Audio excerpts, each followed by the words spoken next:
નમસ્કાર news for કાઠિયાવાડમાં આપનું હાર્દિક સ્વાગત છે। હું છું અમિતા। ભારતીય સામગ્રી મેનેજમેન્ટ IIMM તેના રાષ્ટ્રીય મુખ્યાલય સાથે નવી મુંબઈ અને તેના સમગ્ર ભારતમાં બ્રાન્ચીસ 56 શાખાઓનું વિશાળ નેટવર્ક છે અને વિવિધ ઉદ્યોગો, સંસ્થાઓ, જાહેર ક્ષેત્રના ઉપક્રમો અને સરકારના દેશભરમાં 10,000 જેટલા વ્યવસાયિકોની મજબૂત સભ્યપદ છે। એપેક્સ બોડી મટીરિયલ્સ મેનેજમેન્ટના વિવિધ ચહેરાઓમાં રોકાયેલા વ્યવસાયિકોના વિશાળ સ્પેક્ટ્રમનું પ્રતિનિધિત્વ કરે છે। વધુ અસરકારક વૈશ્વિક ક્રિયાપ્રતિક્રિયા કરવા માટે સંસ્થા આંતરરાષ્ટ્રીય ફેડરેશન સૂચક ખરીદી અને સપ્લાય મેનેજમેન્ટ IFPSM ના ચાર્ટર્ડ સભ્ય છે, જેનું વિશ્વભરમાં 47 રાષ્ટ્રીય અને પ્રાદેશિક ખરીદી સંગઠનોનું સંઘ છે।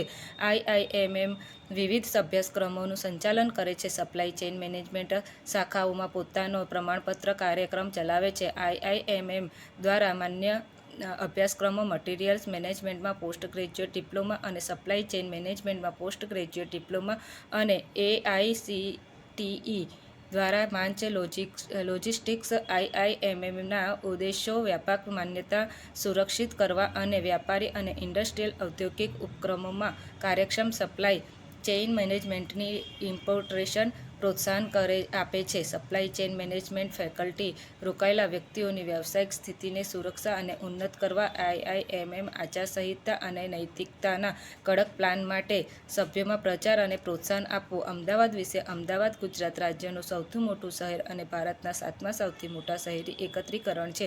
Bureau report, Ranjitsinh Sindhav, Ahmedabad. મારું નામ પંકજ પંચભાઈ છે। હું આ સંસ્થાનો વાઇસ પ્રેસિડેન્ટ વેસ્ટ છું and I am belonging to અમદાવાદથી છું। આપણે આ એક ગર્વની વાત છે કે આપણા અમદાવાદમાં અમે એક ઇવેન્ટ ઓર્ગેનાઇઝ કરી છે, નેટકોમ 2025। એના અંદર અમારું ટોપિક છે સસ્ટેનેબલ સપ્લાય ચેન, જેના અંદર કાર્બન ફૂટપ્રિન્ટ ઇન્ડસ્ટ્રીના અંદર અમે ઓછા કરવા માટેના પ્રયત્નો ઇન્ડસ્ટ્રીઝને વેરિયસ સેક્ટર્સને અમે એમને એજ્યુકેટ કરવાના છે। એમના માટે અમે 2 દિવસનું ફૂલ ડે કોન્ફરન્સ રાખેલું છે, જેના અંદર અમે બધા જ ઇન્ડસ્ટ્રીઝના ડેલિગેટ્સને બોલાવી રહ્યા છે, ઓનર્સ ઓફ ધ ઇન્ડસ્ટ્રી અને ધ રિસ્પોન્સિબલ પર્સન જે કાર્બન ઉત્સર્જન માટે હોય છે પ્રોડક્શનમાં। અમે વેરિયસ ઇન્ડસ્ટ્રીઝ લીધા છે, like cement industry, pharmaceutical industry, power sector and engineering sector અને ડેરી સેક્ટર્સ। એના અંદર અમે નિષ્ણાંતોને બોલાયા છે અને એ લોકો આપણને ગાઈડ કરશે કે જેને કરીને કે કાર્બન ફૂટપ્રિન્ટ ઓછું થશે। આ ઇવેન્ટના અમારો જે કાર્બન ઉત્સર્જન થવાનું છે એને કોમ્પેન્સેટ કરવા માટે અમે ઓલરેડી 1000 ટ્રીઝ પ્લાન્ટેશન કરીને અમે આ ઇવેન્ટનું શરૂઆત અમારાથી કરી છે। આવતા દિવસે ઓઝોન ડે છે, કાલે ઓઝોન ડે છે।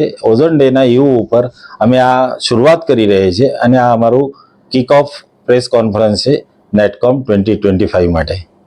वो खाली नेशनल नहीं है, वो इंटरनेशनल मुद्दा है। इस मुद्दे में सबसे बड़ा चैलेंज जो होता है कि इंडस्ट्री में हम लोग अभी तक जो प्रोसेस एंड प्रोसीजर फॉलो कर रहा हूँ उसमें कार्बन कंटिन्यूअसली निकल रहा है। तो इसको बंद करने के लिए सारे ऑर्गेनाइजेशंस को आह्वान दिया जाते हैं एंड प्रधानमंत्री का खुद का इनिशिएटिव है कि इसको कुछ भी करके कम करें।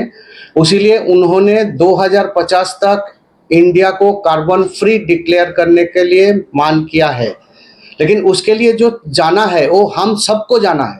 तो छोटा छोटा ऑर्गेनाइजेशन, बड़े बड़े ऑर्गेनाइजेशंस, हमारा जैसे NGO, जैसे Indian institute of materials management, हम लोग भी इस मुद्दे में स्थिर है कि हम लोग ऑर्गेनाइजेशन लेवल में टोटल कंट्री को किस डायरेक्शन में मूव कराएं ताकि कार्बन फुटप्रिंट या कार्बन एमिशन कंट्री में कम से कम हो एंड इसका जो अवेयरनेस है वो सबके पास आए एंड उन लोग सब जबरदस्त ध्यान से उसको कम करने का कोशिश करें एंड वो सिस्टम में इंट्रोड्यूस करें ताकि वो सिस्टम सस्टेनेबल हो, रेजिलिएंट हो एंड उसमें वापस जाने का कोई चांसेस नहीं होता।